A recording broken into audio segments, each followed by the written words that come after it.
இறை வார்த்தை யோவான் நற்செய்தி அதிகாரம் 3 31 முதல் 36 முடிய உள்ள இறை திருவசனங்கள்.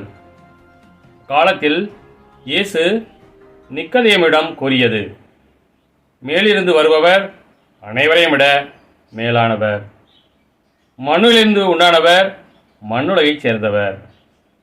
மண்ணுலகு சார்ந்தவை பற்றியே அவர் பேசுகிறார். விண்ணுலகிலிருந்து வருபவர் அனைவருக்கும் மேலானவர். தாம் கண்டதையும் கேட்டதையும் பற்றியே அவர் சான்று பகர்கிறார். எனினும் அவர் தரும் சான்றை எவரும் ஏற்றுக்கொள்வதில்லை. அவர் தரும் சான்றை ஏற்றுக்கொள்பவர் கடவுள் உண்மையானவர் என்பதை உறுதிப்படுத்துகிறார். கடவுளால் அனுப்ப பெற்றவர் கடவுளின் வார்த்தைகளை பேசுகிறார். கடவுள் அவருக்கு தம் ஆவிக்குரிய கொடைகளை அளவின்றி கொடுக்கிறார்.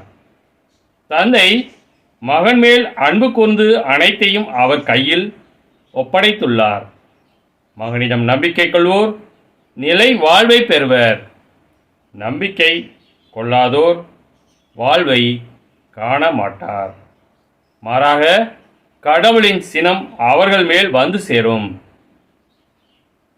கிறிஸ்துவின் நற்செய்தி.